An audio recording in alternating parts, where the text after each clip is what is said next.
여러분들은 저보다 오래 사신 분들도 있기 때문에 아마 세상이 빨리 변한다라는 것을 느끼게 되어질 거예요. 코로나 시대에 예배가 온라인 예배로 드려지기 시작하고, 그리고 얼마 전에는 이러한 말도 있었습니다. 챗 GPT라는 게 있어요. 챗 GPT가 논문을 대신 써주고 이제 설교도 대신 써주고 막 그러한 이야기가 막 돌았어요. 근데 이번 주에 제가 뉴스를 접하는데 어떤 뉴스를 접하냐면 독일에서 AI가 대신 예배를 인도하고 설교하는 일들이 일어났어요. 여러분, 독일이라면 엄청나게 기독교 안에서는 상징적인 의미를 가지고 있는 나라거든요. 그러니까 종교개혁도 독일에서 루터가 어디 사람이냐면 독일 사람이에요. 루터 때 종교개혁이 일어났을 때도 루터 때 이제 독일에서 종교개혁이 일어났었고, 그리고 지금 또 어디 해외에서 신학으로 박사학위를 받아왔다라고 한다면 독일에서 박사학위를 받아왔다 그러면 무조건 이거를.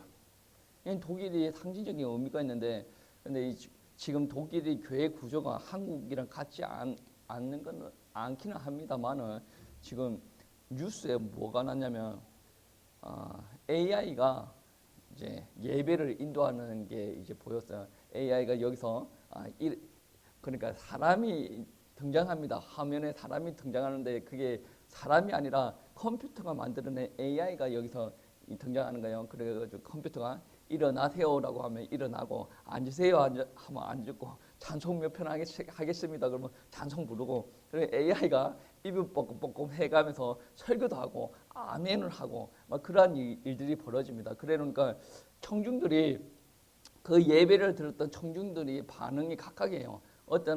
크게 말하면 어떤 분들은 엄청 좋다, 또 반대쪽은 회의적이다. 그런 반응이 이제 뉴스를 통해서 흘러나왔어요. 여러분은 이러한 뉴스를 들으면 어떤 것을 느껴요? 이야, 과학이 많이 발전했구나라고 생각이 들 수도 있고, 그런데 제가 느낄 때는 AI가 설교한다라고 한다면 좋은 점도 아예 없지는 않아요. 왜 그러냐면 AI니까 그 인터넷상 안에 있는 정보가 성경적인 정보만 빼서 이렇게 전달한다라고 한다면 강대상에서 자기 이야기, 자기 경험, 그리고 뭐 어떤 책에서 읽었던 이야기, 그런 것들을 이야기하는 사람들보다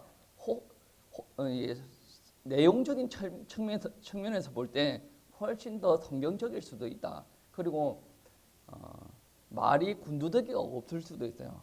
아주 논리적으로 현대 청중에게 귀가 쏙쏙 또 말씀이 잘 들어올 수 있도록 그렇게 설교를 할 수도 있을 것 같아요. 제가 볼 때 또 어떤 경우에는 설교자랑 이제 청중들 간에 좀 힘든 일이 있을 수도 있죠. 그러면 청중들이 예배 안 들어야지 어쩔 수 없이 나와가지고 설교자가 이야기하는 게 마음에 들어오지도 않고 막 그런 상황이 벌어질 수도 있죠. 그런데 AI가 설교하면 저 AI는 나랑 상관이 없어.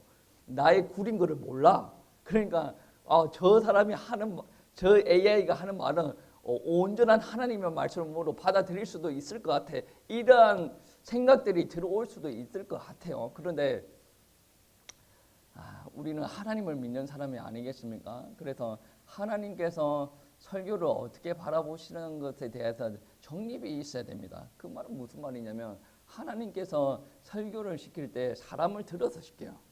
그리고 하나님의 일을 해 나갈 때는 사람을 들어서 시킵니다. 이 땅에 복음 전하는 일을 할 때 천사들 너그 보고 해라 라고 할 수도 있는데 사람에게 순종을 요구하시고 시키죠.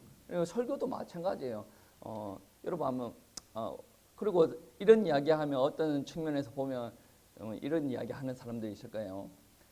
목사님 그런 소리 하지 마세요. 어차피 구약 시대나 그 신약 시대에 보시면 초대교회 시대에 보시면 인터넷도 없는데 무슨 AI가 나오겠어요. 그때는 AI가 없었으니까 그래 사람으로 들어서 썼죠. 라고 단순하게 바라보는 사람들이 있을 거예요. 그런데 여러분 제가 그냥 오늘 곰곰이 생각해본 이야기라서 그렇게 정리가 되어지지 않을 수도 있는데, 여러분 설교자가 한편의 설교문을 완성을 해서 강단에 선다라는 것은 그것은 엄청난 순종이 있어야 설 수가 있는 거예요. 자기가 내용 정리를 하고 대충 이렇게 뿌리는 게 아니라 기도하면서 자기는 순종하는 마음으로 선단 말이에요. 그러면 설교자가 일주일 동안 개차반으로 이렇게 살다가 오늘 설교는 그럼 한번 거짓말 한번 해볼까? 뭐 하나님 말씀 이거네 나랑 맞지 않아도 나는 뭐 떳떳하니까 뭐 나는 얼굴이 철판 깔았으니까 뭐 이대로 설교한다 그게 아니에요. 안 되는 부분이 있으면 기도하고 기도하면서 순종하려고 발버둥 치고 오늘도 나는 이 말씀에 비교해서 나는 엄청나게 모질한 사람이다라고 인정하면서 예수 그리스도의 피로 덮어달라고 고백을 하고 그리고 하나님 앞에 나와서 내 순종하는 삶을 살았습니다 라고 증인된 모습으로 서는 거예요. 혹시 그렇게 나도 인정하지 못하고 청중도 인정하지 못하고 하나님께서 인정하지 못하는 그런 삶을 살았다고 한다면 강대상에 내려와서도 나는 순종하는 삶을 살아야 돼요. 그리고 그 사람은 간절히 내같이 못난 이 사람이 하나님 말씀을 들고 서요. 그러면 어떻게 기도하겠습니까? 이 예배하는 시간에 성령께서 역사하여 달라고 기도하지 않겠습니까? 성령께서 역사해 가지고 우리 청중도 마음 가운데 역사해 가지고 10몇 년 동안 설교했는데 사람들 마음이 편하지 않아. 그럼에도 불구하고 오늘도 순종하는 마음으로 하나님이 역사해 주세요. 저 완고한 10년 가운데 우리 성령께서 역사하여 가지고 하나님 말씀 믿게 해 주세요. 제발 이런 기도를 하고 둔단 말이야. 그러면 AI가 저보다 훨씬 똑똑하겠죠. 저는 사람들 성을 자꾸 바꿔요. 사모님이랑 이야기할 때 뭐 어떤 이야기가 있냐면 연예인이든지 정치인이든지 무슨 학자 이야기를 하면 계속 성을 바꿔. 내 머리가 병이 났는가 봐. 우리 사모님 보고 치매다고 맨날 놀리는데 사람만 나오면 성을 바꿔. 그러면 오관철 이야기할 때 김한철이 나오고 예전에 송기정 그 사람 있잖아요. 베를린 올림픽입니까? 뭐 마라톤에서 금메달 딴 사람. 그 사람 이야기 나오는데 송기정 해야 되는데 나이부터 양기정 나오고 애가 좀 이상해. 뭐 어쩔 때는 설교할 때 엘리사라고 해야 되는데 엘리야가 나오기도 하고. 아니 그런 것보다 AI가 홀랐죠. 근데 AI가 죄보다 AI가 홀라는데 AI가 기도하지는 않아요. AI가 하나님 앞에 순종하지 않는단 말이에요. AI가 뭐 하나님의 말씀 전하면 거기 성령께서 역사 안 하냐? 그러면 하나님께서 역사하면 역사한단 말이에요. 그게 그 문제가 아니라 AI는 성령의 역사를 간구하고 기도하지 않는단 말이에요. 물론 설교 전후로 해서 성령님께서 역사하시고 자기 입으로 할 수가 있겠죠. 인격적인 존재가 아니란 말이야. 하나님께서는 인격적인 존재와 일을 하기를 원하는데 어디 게임기 같은 AI가 한 개 나와가지고 하나님이 역사해달라고 걔 기도에 응답을 해야 됩니까? 걔 기도에 응답을 해야 돼요? 아니 AI보다 걔가 낫지. 걔가 감정이라도 있지. 근데 AI가 감정이 있어요? 여러분은 별 생각이 없는 거 같네. 저는 그렇게 느껴졌어요. 그러니까 아무리 모질한 사람이라도 하나님 앞에 순종하는 마음을 가지고 기도하고 부족한 언변이라도 부족한 지식이라도 그거 가지고 이렇게 하려고 발버둥 치면 하나님께서 함께 하시는 예배가 되어지는데 AI가 들어선다라고 한다면 여러 가지 문제가 있지 않는가 저는 그렇게 생각이 되어집니다. 그래서 우리 하나님을 믿는 사람들은 세상이 막 변하고 막 새로운 이게 예배 스타일이 막 등장하고 우리가 노력하지 않는다라고 할지라도 예배라는 것이 가능해지기 시작했습니다. 여러분 온라인 예배 핸드폰 들고 이렇게 하면 되고 AI 예배 목사가 없어도 돼요. 신방도 필요 없어. 그냥 알아서 요즘 유튜브에 좋은 음악이 많이 나오지 않습니까? 그게 버금가는 음악이 나오고 AI가 천사의 음성처럼 설교를 엄청나게 좋죠. 근데 우리 신앙생활은 점검이라는 것이 항상 일어나야 됩니다. 그것이 하나님께서 원하는 방향인가, 하나님의 뜻이 맞는가에 대해서 우리가 맞다 틀렸다 그거를 떠나서 점검이라는 것이 분명히 일어나야 돼요. 인터넷이 개발됐구나. 그럼 인터넷을 받아들이자. AI가 왔구나. AI를 받아들여. 그런 거 말고 정말 하나님께서 원하시는 건가? 그러면 하나님께서 원하시면 받아들일 필요가 있죠. 근데 하나님의 뜻이 그까지는 아닌 것 같아. 그러면 우리가 비평적으로 다가갈 필요가 있단 말이에요. 오늘 성경 말씀 보시면 구약시대의 이야기입니다. 구약시대의 이야기인데 오늘날 신약시대를 사는 우리가 이거를 그대로 받아들일 필요가 있습니까? 이것도 구약시대 이야기에서 하나님께서 우리에게 가르치려고 하는 바가 무엇인지에 대해서 명확하게 알아야 됩니다. 오늘 성경 말씀은 오늘날 우리가 성경 신앙생활하는 우리와 완전히 똑같지가 않아요. 지금 성막 이야기를 하는 겁니다. 성막 안에 들어가서 좌측에는 등대가 있어요. 금촛대. 저번 주에 이야기했죠. 7개의 가지가 있고 올리브유를 통해서 금을 이게 불을 지피는 금촛대가 있어요. 그리고 오른쪽에 가면 떡상이라고 있어요. 떡상. 요즘에 말하는 떡상이랑 조금 달라요. 떡을 올려놓는 상입니다. 떡을 올려놓는 상이니까 그 위에 뭐가 올라가 있겠습니까? 떡이 올라가 있겠죠. 그러니까 한 줄에 6개씩, 두 줄이니까 12개가 있어요.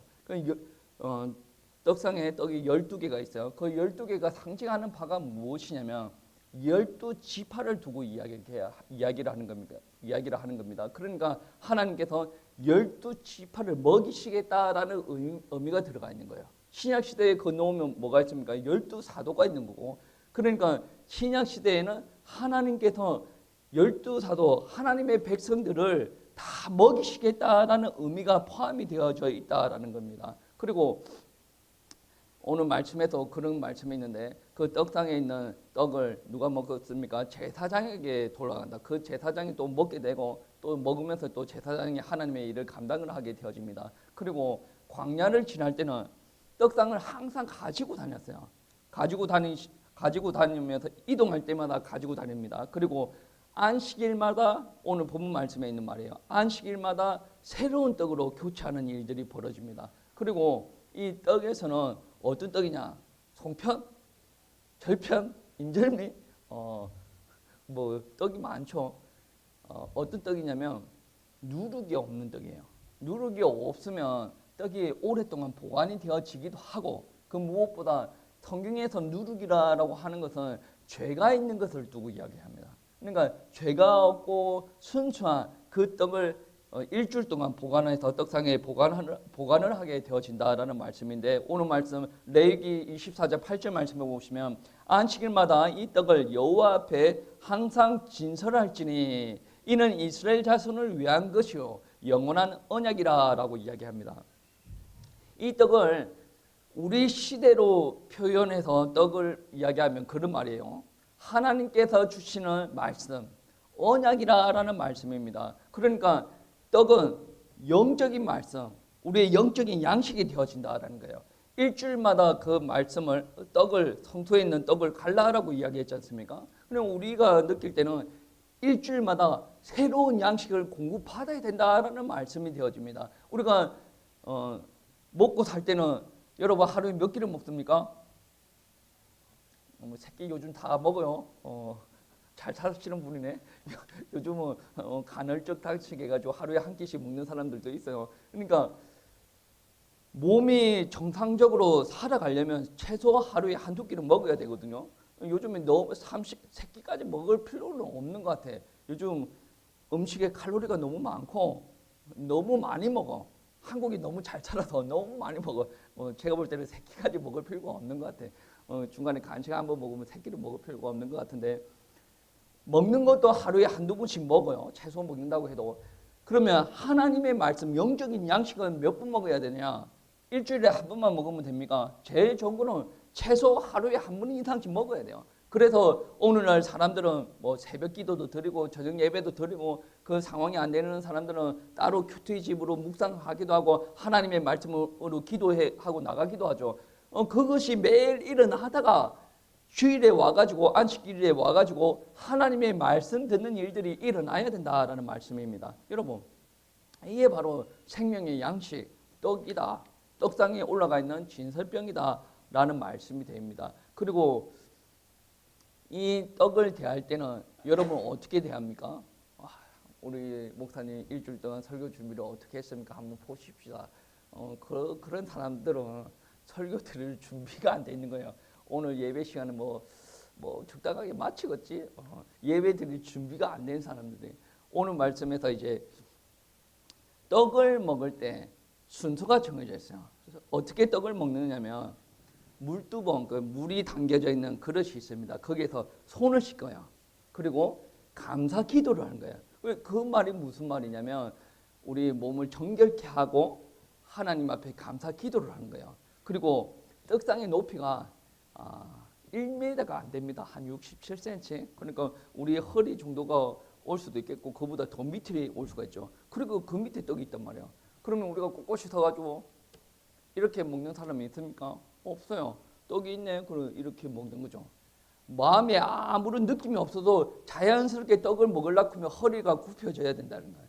그러니까 떡을 받는 사람들은 몸을 손을 씻으면서 정결하게, 마음을 정결하게, 몸도 정결하게 해야 된다. 그리고 감사 기도를 하면서 떡을 대할 때 허리를 굽히는 행위가 있어야 된다. 그 말은 겸손한 마음으로 하나님의 말씀을 대해야 된다. 오늘 목사님 설교 한번 해보세요. 나한테 은혜를 한번 끼쳐보세요. 그런 사람들은 뭐 예외적으로 성령님께서 강하게 역사해가지고 꼬꾸라뜨릴 수는 있겠으나 정상적으로 원칙 안에서는 하나님께서 역사 안 하게 되어 있습니다.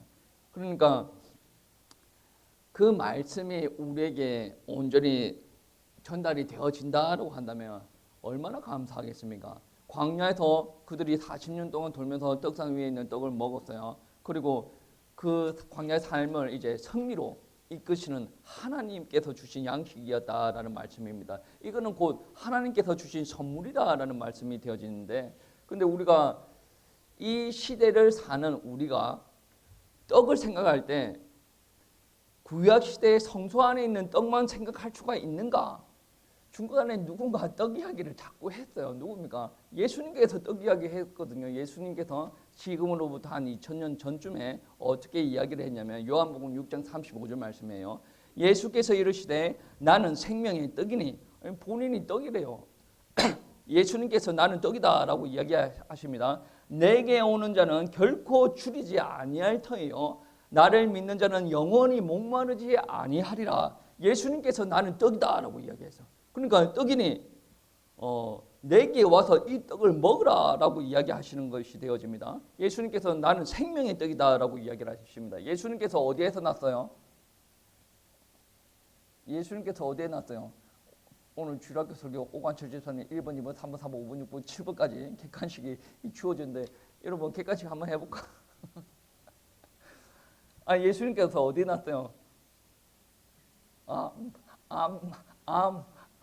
암에서 났어요.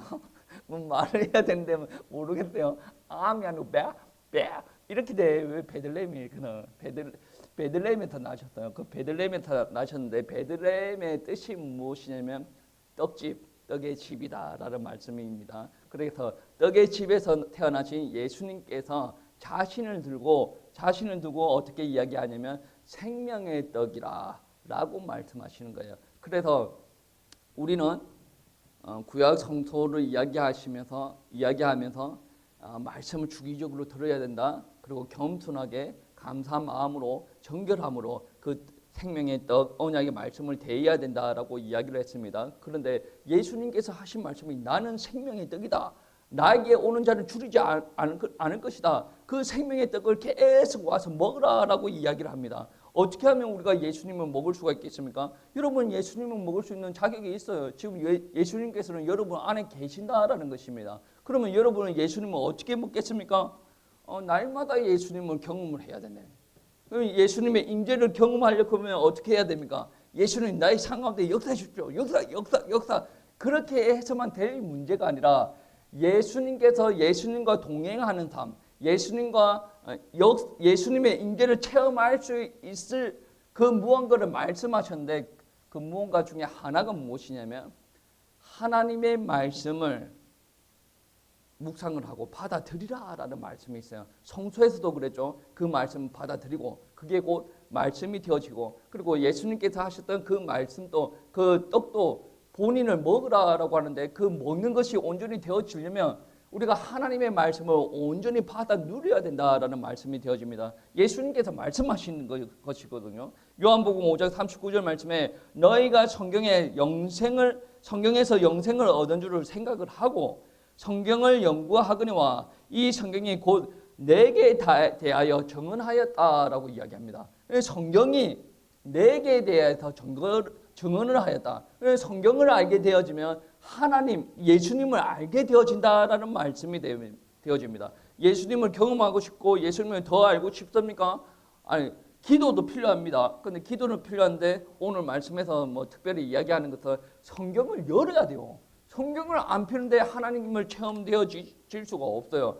어떤 사람은 나는 하나님을 만나기 위해서 기도하기를 각오를 했습니다. 금식 기도를 합니다. 말이 되어집니다. 근데 하나님의 말씀을 떠나서 금식 기도가 필요 없어요. 하나님의 말씀 위에서 금식 기도가 있어야 돼요. 나는 하나님을 위해서 살아가려고 합니다. 하나님께서는 착한 사람을 좋아하잖아요. 나는 뭐 이렇게 구제 활동하고 다니겠습니다. 그 구제도 하나님께서 원하시지만 그 안에 하나님의 말씀이 그렇게 말씀하였기 때문에 나는 구제를 하겠습니다. 이게 아니면 하나님께서 기뻐하실 일은 아니다라는 말씀입니다. 오늘 말씀에서 이야기하는 것은 성경을 열면 주님의 말씀에 내게 임재하시고 그 말씀을 통해서 내 가운데 하나님의 말씀이 믿어지고 그 말씀대로 삶의 현장에서 실천하는 일들이 일어납니다. 그리고 나는 연약하기 때문에 그 말씀대로 살아갈 능력이 없습니다. 근데 내가 기도하고 그 말씀대로 살아가려고 할 때 하나님께서 내게 능력 주시고 그 말씀대로 살아갈 수 있도록 인도하신다라는 말씀이 되어집니다. 이것을 잘 관리를 해야 우리가 영적으로 승리하는 삶을 살아갈 수가 있습니다. 영적으로 승리하는 삶, 하나님의 말씀을 받아들이고 기도하고 온전히 그 말씀 따라 우리가 현장에서 살아나는 것, 살아내는 것, 그게 영적으로 승리하는 삶이에요. 왜 그러냐면 오늘 오전 말씀에서도 그런 말씀이 있었죠. 신명기 15장 말씀에 하나님께서 말씀하셨어요. 그 말씀하신 것을 순종을 하고 살아갈 때 우리 삶을 통해서 하나님의 성품이 드러납니다. 그 하나님의 성품이 드러났을 때 하나님께서 마지막에 어떻게 이야기하십니까?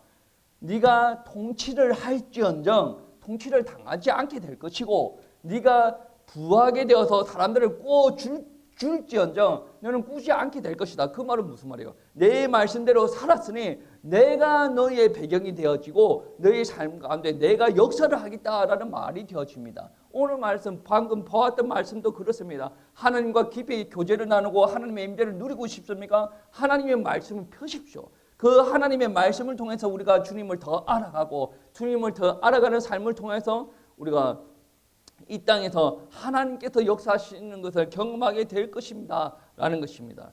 기도를 통해서 우리가 성령 충만을 누려요. 그리고 말씀 충만을 통해서 우리가 성령 충만을 누립니다. 그리고 그러한 삶을 통해서 우리가 주님의 임재를 경험하는 삶을 살아갑니다. 날마다 경험하면 어떻게 되어지겠습니까? 지금과 다른 삶이 되어지겠죠. 삶도 달라지고 다른 사람들의 시선도 달라집니다. 그러한 삶을 통해서 우리는 어떠한 삶이 되어진다라고 표현하냐면 이 땅에서 그리스도의 영광을 드러내는 삶이 되어진다라고 이야기를 합니다. 그리고 그러한 삶이 곧 승리의 삶이라고 표현이 되어집니다. 그래서 여러분은 하나님의 말씀을 대할 때 그러니까 AI를 틀어놓고 우리가 편하게 AI가 예쁘네. AI가 한 명이 나오는 건 아니더라고. 여자도 나오고 남자도 나오고 하던데 AI가 예쁘네. AI가 잘생겼네. 저 말은 아주 감미로운 말이야. 우리 인간 목사가 나왔을 때는 나를 짜증나게 하더니 저 AI가 나와가지고 이야기할 때 내가 설득이 되게 하고 저 AI가 모니터 밖으로 나와가지고 나한테 설교를 했으면 좋겠네. 이런 식으로 내 기준으로 판단을 하는 게 아니에요. 설교는 물론 저와 여러분과 소통이 일어나고 하나님과의 소통이 일어나기 때문에 여러분이 중요합니다. 그런데 여러분이 중요한데 여러분이 받아들일 때 여러분이 중요하기는 중요한데 여러분이 해야 될 일을 더 우선적으로 해야 됩니다. 더 우선적이 무엇이냐면 정결하게 해야 돼요. 물로 씻는 것처럼 정결하게 해야 돼요. 성령께서 나를 씻어달라고 주님 앞에 나갈 때 내가 정결한 게 마음의 준비를 해야 돼요. 그리고 감사한 마음으로 기도하고 주님 앞에 나아가야 돼요. 그리고 겸손한 마음으로 그 떡을 먹기 위해서 내가 준비를 해야 된다는 거예요. 이게 하나님의 말씀 대하는 그리스도인들의 모습들이 되어져야 된단 말이에요. 이 모습을 비추었을 때 AI 앞에서 예배드리는 사람들이 그러한 모습이 되어졌는가? 평가가 일어나야 돼요. 설교자 입장에서도 평가도 되어져야 되고 종족 입장에서도 평가가 되어져야 된다는 거예요. 여러분 평가에서 여러분 너무 기계적이다 라고 생각할 수도 있는데, 그러면 우리는 어떻게 살아야 됩니까? 여러분, 그렇게 살면 돼요. 내가 성령을 구하고 감사하고 겸손한 마음으로 주님과 매일 교제할 수 있도록 매일 성경을 펴세요. 그리고 일주일 동안 안식일 날 우리가 하나님의 말씀 대하는 것처럼 주일은 무슨 일이 있더라도 주일 성수하면서 하나님의 말씀 들을 수 있도록 여러분 꼭 기도하세요. 상황에 따라서 못 듣는 사람도 있어요. 그런데 여러분은 꼭 기도하세요. 내가 어떤 상황이 되든지 기도부터 하세요. 하나님, 이 말씀, 이 예배를 들을 수 있도록 하나님 축복해 주세요. 정말 축복해 주셔가지고 내가 예배 드릴 수 있도록 나의 모든 상황을 만들어 주세요 하고 나오는 거예요. 여러분, 예배를 사모하셔야 돼요. 예배 가운데 여러분 은혜를 충분히 누리셔야 돼요. 지금 이 시간에 여러분이 최고로 성령 충만해야 될 시간입니다. 왜? 찬양하고 기도하고 예배드리고 있는데 이 시간에 성령 충만하지 않다 그런다면 교회 나가면 성령 충만이 되어질 것 같습니까? 다 같이 하는데 성령 충만이 먼저 일어나야 되지 않겠습니까? 여러분, 오늘 지금 이 시간에 찬양할 때도 성령 충만을 위해서 기도하세요. 말씀 충만을 위해서 기도하세요. 나를 변화시켜 달라고 기도하세요. 내 자아를 꺾어주시고 하나님께서 원하시는 모습으로 변화시켜 달라고 기도하시기 바랍니다.